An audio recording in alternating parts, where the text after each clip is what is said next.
Opposition जमातों ने टिड्डी दल के मामले पर सिंध असेंबली का इजलास बुलाने के लिए रिक्विजिशन जमा करा दी। असेंबली मीडिया कॉर्नर पर सहाफियों से गुफ्तगू की। गवर्नर नवेद जमील ने कहा कि मैं रिक्विजिशन जमा कराने आया हूँ। हुकूमत के बहुत से प्रोग्राम सामने नहीं आए। हमने कहा है कि इस स्टील मिल को चलाया जाए, ये पाकिस्तान की सनत है, इसको चलाया जाए और इसे एक मुनाफा बख्श इदारा बनाकर पाकिस्तान के काम में। ये स्टेटमेंट मौजूद है।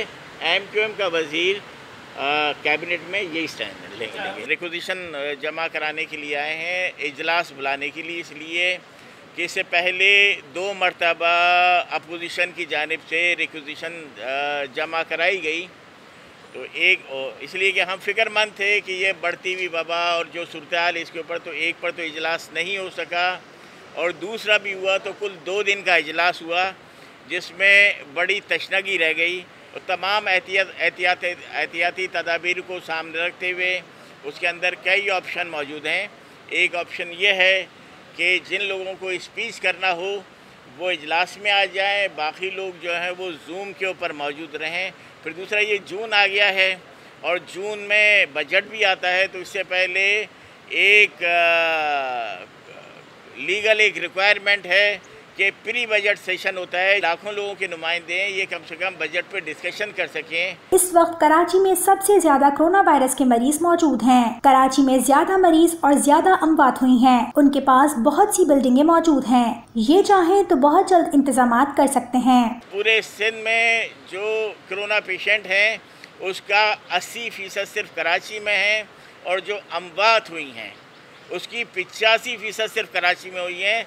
लेकिन यहाँ पर जो फैसिलिटीज़ हैं वो भी अगर कुछ बेहतर हैं तो उसकी वजह है कि मोर देन 50% जो फैसिलिटीज़ हैं वो प्राइवेट सेक्टर में या नॉन गवर्नमेंटल सेक्टर में हैं।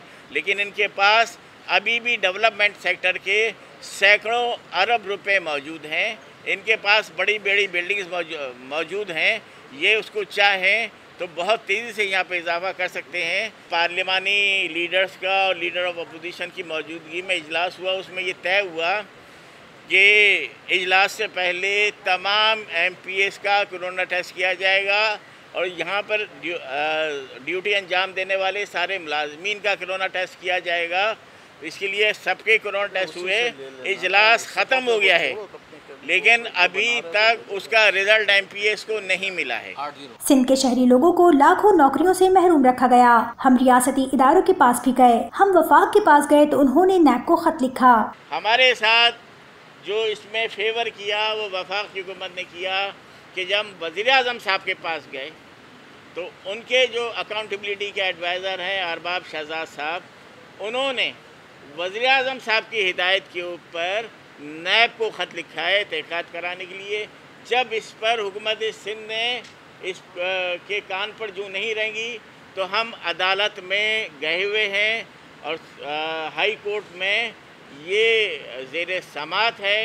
ये हुकूमत सिंध वही सारे इक़दामात हैं इसके, ये जानिबदाराना कानून साजी करके, जानिबदाराना इक़दामात करके जो मोदी इंडिया में कर रहा है, हुकूमत सिंध वही काम सिंध में कर रही है। अपोजिशन लीडर फिरदौस शमीम नकवी ने कहा कि सिंध हुकूमत टिड्डी दल के हवाले से कोई किरदार अदा करना चाहती है कि नहीं। सिंध हुकूमत को अपना लाहे अमल पूरी आवाम के सामने रखना चाहिए। 11,000 करोड़ का बजट हो, क्या वो किराए पे जहाज मंगा के अपने किसानों की मदद नहीं कर सकता? बाद में बिल भेज दे।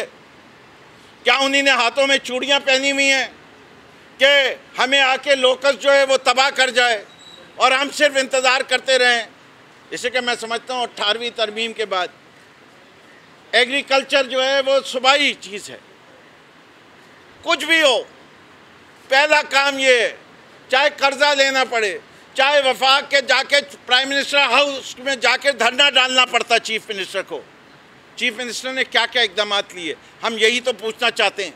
इसीलिए तो इजलास बुला रहे हैं। जैसे कि हम समझते हैं ये सिर्फ और सिर्फ साजिश, वो सिंध दुश्मन जमात है, वो कराची दुश्मन जमात है, उसको काम करना नहीं आता। ऑडिट रिपोर्ट भी पेश नहीं की। डोमिसाइल के इशू पर बहुत से मुहर्रिकात हैं। सिंध की अवाम के साथ इंसाफ नहीं किया जा रहा है। ये निहायत अफसोस की बात है कि सिंध हुकूमत ने न सेकंड क्वार्टर न थर्ड क्वार्टर हाउस में नहीं दिया फाइनेंशियल रिपोर्ट।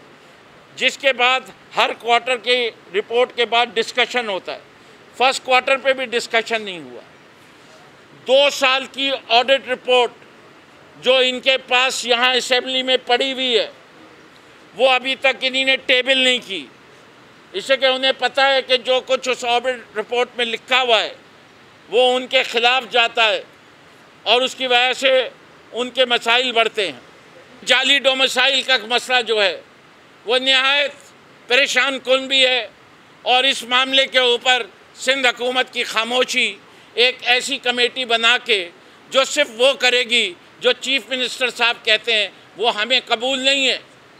हम चाहते हैं कि या तो ये प्रोब जुडिशल ऑफिसर से कराई जाए या पार्टियों से कराई जाए कि हर पार्टी का नुमाइंदा भी होना चाहिए उसमें।